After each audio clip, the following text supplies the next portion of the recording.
Hello. अब हम लोग नेक्स्ट टाइप पढ़ेंगे, या नेक्स्ट रूल भी आप कह सकते हैं, है ना।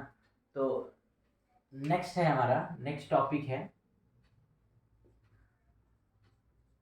कि इक्वेशन प्लेन पासिंग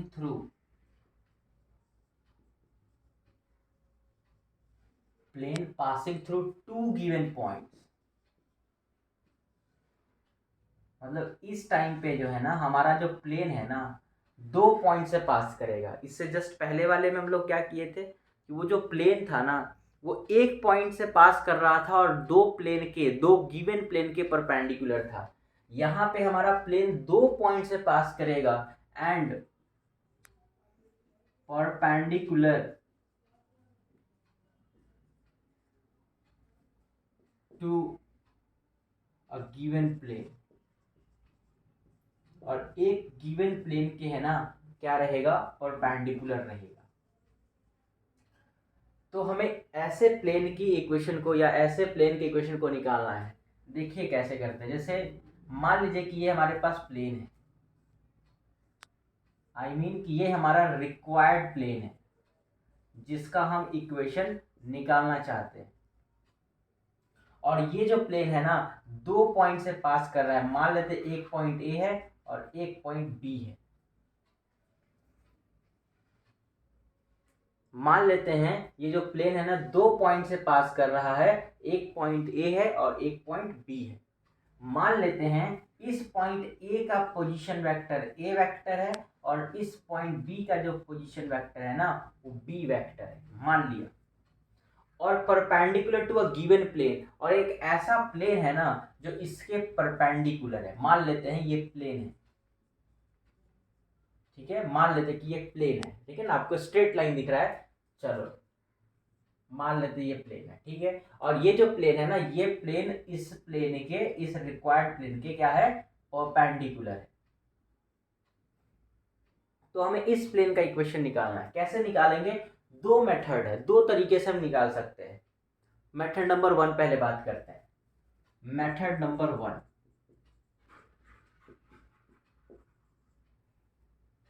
सबसे पहले ये गिवन प्लेन है ना, तो इस गिवन प्लेन का इक्वेशन तो दिया रहेगा ना। मान लेते हैं इस प्लेन का इक्वेशन है r vector dot N one vector equal to d one, ऐसे कुछ मान लिया, क्या डी, ठीक, कोई दिक्कत है नहीं। इसका मतलब इस प्लेन के ऊपर का जो नॉर्मल होगा कौन होगा, वो हमारा हो जाएगा एन वन वैक्टर होगा, यही एन वन वैक्टर होगा।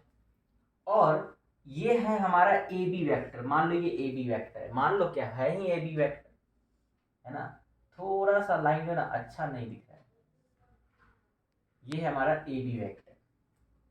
ये A B vector point A उसी प्लेन पे है और पॉइंट बी भी उसी प्लेन पे है। तो अगर ए और पॉइंट बी और पॉइंट ए और पॉइंट बी को अगर हम मिला लेंगे तो ये जो ए बी वैक्टर आएगा वो भी उसी प्लेन में होगा, बिल्कुल। अब हम क्या करते हैं, अगर हम एन वन वैक्टर और ए बी वैक्टर का क्रॉस प्रोडक्ट करेंगे तो क्या होगा, सोच के बताओ। अगर हम एन वन वैक्टर और हम ए बी वैक्टर का अगर मैं क्रॉस प्रोडक्ट करूं तो क्या होगा। आप कहेंगे कि जब हम एन वन वैक्टर और ए बी वैक्टर का जो क्रॉस प्रोडक्ट करेंगे तो ये जो वैक्टर है वो एन वन के भी परपेंडिकुलर होगा और ए बी वैक्टर के भी परपेंडिकुलर होगा। और वो कैसा होगा, वो ऑफ कोर्स इस प्लेन का नॉर्मल ही तो होगा।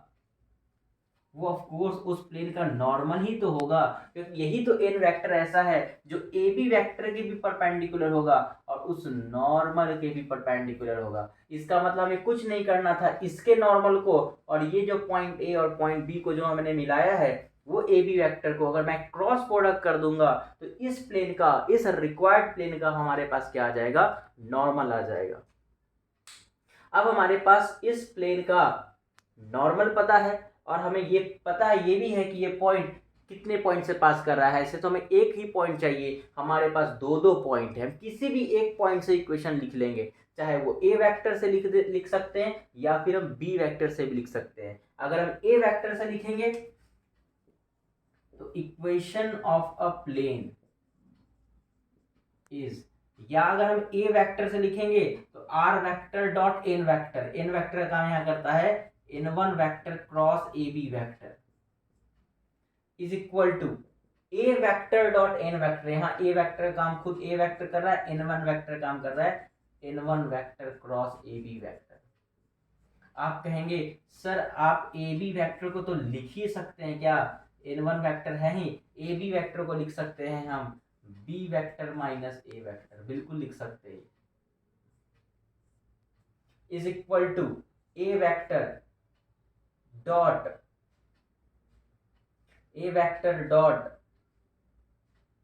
N one vector cross a b vector को हम लिख सकते हैं कितना, b vector minus a vector.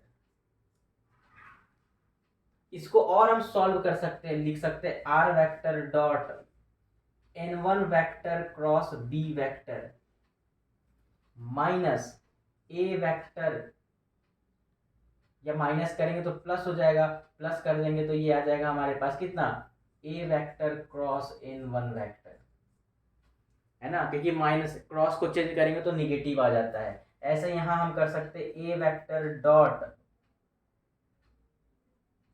N one vector cross B vector, और यहां हम माइनस को प्लस कर लेंगे तो हो जाएगा A vector cross N one vector.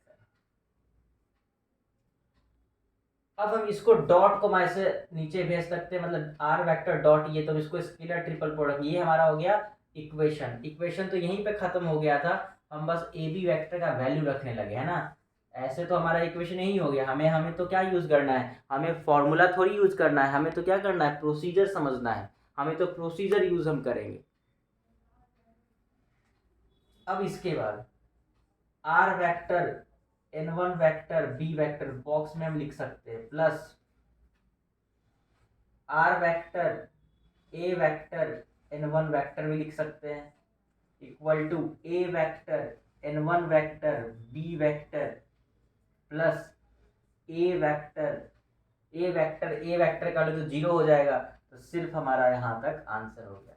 मतलब ये हमारा हो गया प्लेन का इक्वेशन, ये हमारा हो गया प्लेन का इक्वेशन। अब हमारा ये मेथड नंबर 2 देखते हैं। मेथड नंबर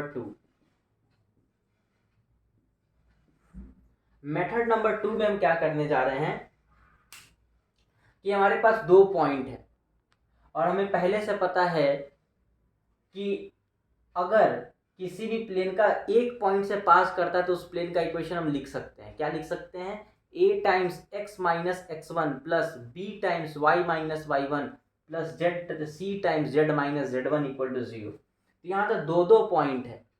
तो मान लेते हैं कि अगर ये पॉइंट कार्टेशियन फॉर्म में लिख रहे होते, मान लो अगर हम a को कहते x1 y1, अगर हम a को कह रहे होते x1 y1, ये जो हमारा पॉइंट a है, अगर इसको हम कहते x1 है y1 है z1 है, और ऐसे ही हमारा जो b पॉइंट है इसको कहते x2 है y2 है z2 है, तो इसका मतलब ये हो जाएगा कि हम इजिली हम इस प्लेन का इक्वेशन लिख सकते हैं पॉइंट ए के हेल्प से। देखो पॉइंट ए का कोऑर्डिनेट x1 y1 z1 है, तो हम क्या लिख सकते हैं, इस प्लेन का इक्वेशन लिख सकते हैं a times x minus x1, क्योंकि x1 a पॉइंट a से पास कर रहा है। ऐसे b times y minus y1 plus c times z minus z1 equal to 0, ऐसा लिख सकते हैं। नहीं दिख रहा है ना, इक्वल टू 0 ऐसा लिख सकते हैं।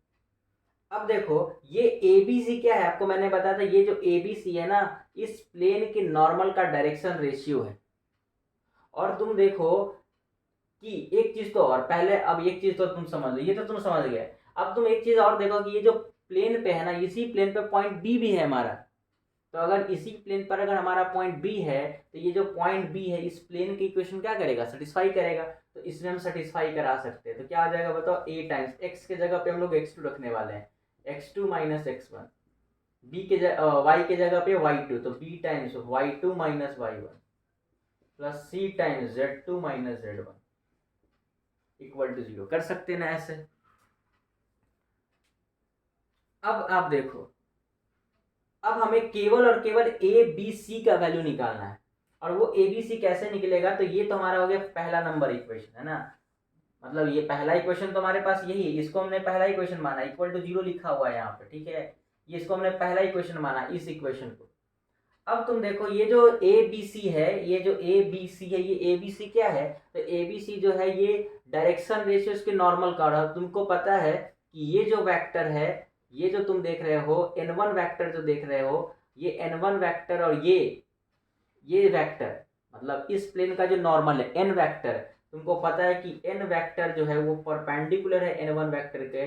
इसका मतलब कि L1 L2 plus M1 M2 plus N1 N2 कितना होगा, 0 होगा। तो n वेक्टर का direction ratio a b c है, और ऐसे ही n1 वेक्टर का हम मान लेते हैं कुछ दिया हुआ ही रहेगा, है ना। तो चलो मान लेते हैं, क्या मान ले, n1 वेक्टर मान लो, n1 वेक्टर का वैल्यू दिया हुआ है, गिवन है ना, क्योंकि ये प्लेन दिया हुआ है, तो प्लेन दिया तो n1 वेक्टर तो दिया रहेगा ना। तो क्या मान ले बताओ, ऐसा करते हैं ना कि n वेक्टर को हम कुछ lmn ही मान लेते हैं ना, lmn।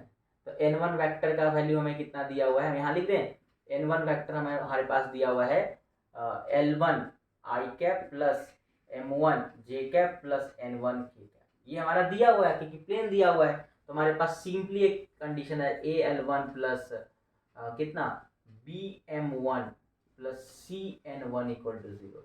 ये हमारे पास एक नया इक्वेशन है।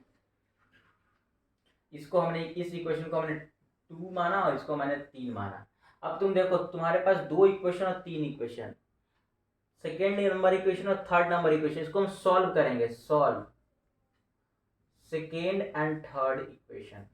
जब हम दूसरा इक्वेशन और तीसरे इक्वेशन को जब हम सॉल्व करेंगे ना, तो तुम्हें पता है कि वी फाइंड या वी गेट क्या मिलेगा बताओ, ए मिल जाएगा, बी मिल जाएगा एंड सी मिल जाएगा। और जब तुम्हारे पास ए पता है, बी पता है, सी पता है, तो यहाँ पे ला के रख देंगे हम, तो हमारे पास प्लेन का इक्वेशन मिल जाएगा। ये तो था थ्योरी का कमाल। अब हम जब इस पर प्रॉब्लम करेंगे ना, तो ये थ्योरी आपको समझ में आ जाएगा। नहीं समझ में आया तो एक बार और आप देखो तो आपको क्लियर हो जाएगा क्या कर रहे हैं। और इसके बाद तो हम लोग क्वेश्चन करने ही वाले, तो खुद क्लियर हो जाएगा। तो मेरा वीडियो अगर आपको पसंद आ रहा है तो लाइक करेंगे, शेयर कर देंगे इसको, और चैनल को सब्सक्राइब कर लेंगे प्लीज़।